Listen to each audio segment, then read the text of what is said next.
சுற்றி போகிறேன்.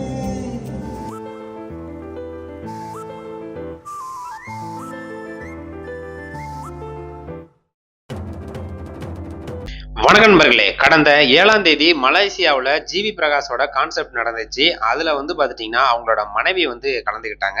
எக்ஸ் மனைவி, அதாவது பார்த்தீங்கன்னா அவங்க டிவோர்ஸ் பண்ணுறேன் அப்படின்னு சொல்லிட்டு கொஞ்ச நாளைக்கு முன்னாடி வந்து அறிவிச்சிருந்தாங்க.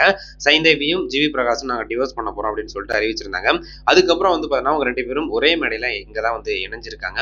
அதுவே வந்து பார்த்தீங்கன்னா மிகப்பெரிய அளவில் பேசு பொருளாக இருந்துச்சு. நாங்கள் 2 பேரும் பாட போகிறோம் அப்படின்னு சொல்லிட்டு சைந்தேவியை வந்து பார்த்தீங்கன்னா அவங்களோட சோஷியல் மீடியாவில் வந்து பார்த்தீங்கன்னா நிறைய ஷேர் பண்ணியிருந்தாங்க.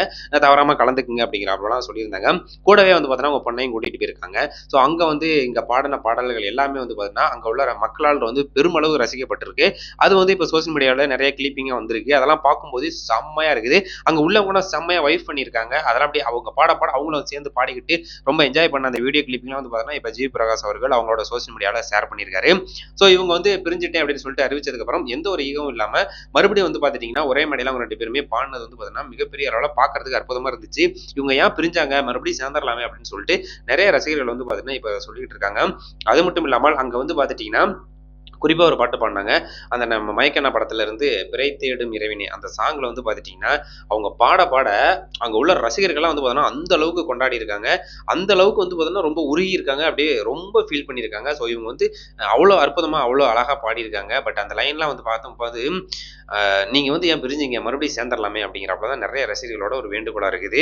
ஸோ மலேசியா கான்செப்ட் வந்து பார்த்தீங்கன்னா சிறப்பாக நடந்து முடிஞ்சிருச்சு. ஸோ முடிகிற டைமில் வந்து பார்த்தீங்கன்னா ஜி பிரகாஷ் அவர்கள் அவங்களோட மனைவிக்கு வந்து பார்த்துட்டிங்கன்னா ஒரு தேங்க்ஸ் கொடுத்துருக்காரு. நான் வந்து கேட்ட உடனே அவங்க வருவாங்க அப்படின்னு சொல்லிட்டு நான் எதிர்பார்க்கல. பட் இருந்தாலும் கேட்போம் அப்படின்னு சொல்லி கேட்டிருக்காரு. அவங்க வந்து உடனே ஒத்துக்கிட்டாங்க. எந்த ஒரு ஈகவும் பார்க்காம அவங்க வந்து பாடியிருக்காங்க. ஏன்னா ஜி பிரகாஷ் இசையமைச்ச நிறைய படங்களில் வந்து பார்த்திங்கன்னா அவங்க மனைவி வந்து சைந்தேவி அவர்கள் பாடியிருக்காங்க. அப்படி இருக்கும்போது அவங்களும் வந்து பார்த்துட்டிங்கன்னா அந்த சாங் அங்கே வந்து லைவாக பாடினாதானே பார்க்க ரொம்ப நல்லாயிருக்கும். அந்த குரல் வந்து ரொம்ப இனிமையாக இருக்கும் அப்படின்னு சொல்லிட்டு அவங்களை அப்ரோச் பண்ணுறப்ப எந்த விதமான ஒரு ஈகோ இல்லாமல் நேராக வந்து பாடி கொடுத்துருக்காங்க. அங்கே குழந்தைய வந்து பார்த்தீங்கன்னா அந்த மேடையில் ஏற்றிருக்காங்க. ஆடுகளம் படத்தில் அந்த பாடல் பாடும்போது குழந்தைய மேடை ஏற்றிருக்காங்க. அவங்க தான் மனைவி தான் மேடை ஏற்றினதுக்கப்புறம். ஸோ அதெல்லாம் வந்து பார்த்தீங்கன்னா அந்த குழந்தைய ரொம்ப என்ஜாய் பண்ணாங்க. அவங்களும் ரொம்ப ஹாப்பியாக தான் இருந்தாங்க. மீண்டும் அவங்க வந்து பிரிஞ்சிடாமல் இணைஞ்சிடலாம் அப்படிங்கிறப்பல தான் ரசிகர்களோட மனநிலை இருக்குது.